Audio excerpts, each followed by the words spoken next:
Hello दोस्तों, उम्मीद करता हूँ सब खैरियत से होंगे। आज की इस वीडियो में हम पढ़ेंगे एंटीजन और एंटीबॉडी के बारे में।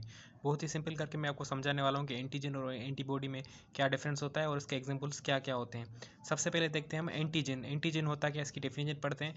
N antigen is a substance that trigger N immune response. Antigen एक ऐसा सब्सटेंस होता है जो ट्रिगर करता है इम्यून के रिस्पॉन्स को। ठीक है, it can be foreign molecule such as a pathogen. वो कोई फॉरेन मालिक्यूल भी हो सकता है जैसे कि कोई pathogen such as a fungus, virus, bacteria. वो फंगस भी हो सकता है, वायरस भी हो सकता है, बैक्टीरिया भी हो सकता है। और even part of the cell, और वो किसी सेल का पार्ट भी हो सकता है जैसे कि प्रोटीन और कार्बोहाइड्रेट्स वगैरह। The immune system identify this foreign substance as a non self. जो इम्यून सिस्टम है वो उसका काम क्या होता है कि जो फॉरेन सब्सटेंस है ये इसको आइडेंटिफाई करना। ठीक है, बेसिकली एंटीजेंस हो है वो हमारी बॉडी में होते ही नहीं है, कुछ होते हैं, उनको छोड़कर जो होते हैं उनको तो इम्यून सिस्टम हमारा पहचानता है। जो नॉन सेल्फ होते हैं जिनको इम्यून सिस्टम नहीं पहचानता है तो उनको उनसे हमें बचाता है immune system in defence against them, और हमें उनसे बचाता है। आगे देखते हैं क्या लिखा हुआ है। Antigen are crucial component of the immune system. Antigen जो है एक बहुत ही इंपॉर्टेंट कंपोनेंट है इम्यून सिस्टम का, playing a key role in protecting the body from the infection and disease. और उसका जो इंपॉर्टेंट रोल है वो क्या होता है, प्रोटेक्ट करना इन्फेक्शन से और डिजीज से बॉडी को। ठीक है, अब हम इसके कुछ एग्जाम्पल्स देखते हैं। एग्जाम्पल्स ऑफ एंटीजन, सबसे पहले है blood group antigens. Blood group antigens में हमारे पास क्या है, the proteins on the surface of the red blood cells that determine the blood type. जो प्रोटीन रेड ब्लड सेल की सरफेस के ऊपर लगे होते हैं वो डिटरमाइन करते हैं ब्लड के टाइप को। जैसे कि A, B and O are the antigens, ये क्या होते हैं, एंटीजेंस होते हैं। ये हमने सबसे नंबर 1 MCQs वो एग्जाम्पल्स पढ़ लिया। अब दूसरा एग्जाम्पल देखते हैं, वायरस पार्टिकल्स। वो एंटीजेंस वायरस पार्टिकल्स भी हो सकते हैं जैसे कि the spike protein on the surface of the virus is an antigen.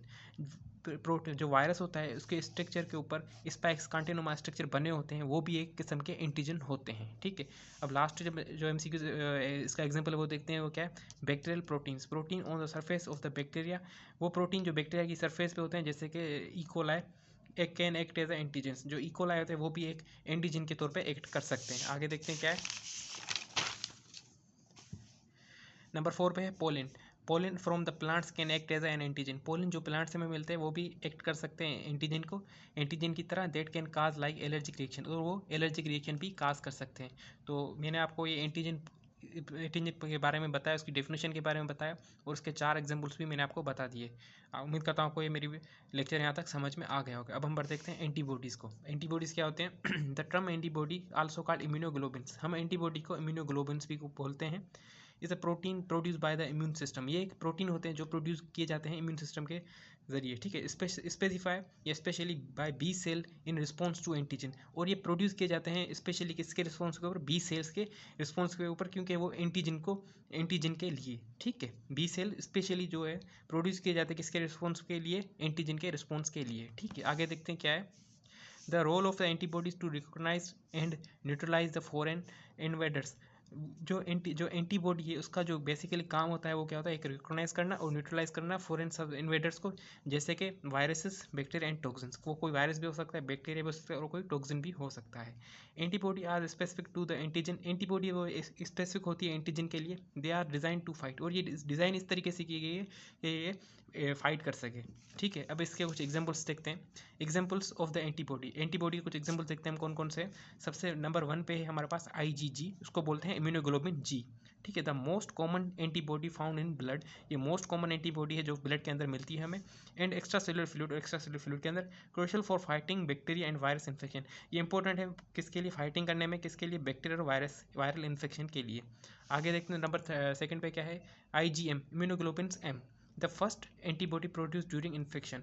ये एक पहली ऐसी एंटीबॉडी है जो प्रोड्यूस होती है ड्यूरिंग इन्फेक्शन के दौरान। ठीक है, ये तो हमने 2 एंटीबॉडीज़ के बारे में पढ़ लिया। अब नंबर 3 में देखते हैं क्या हमारे पास।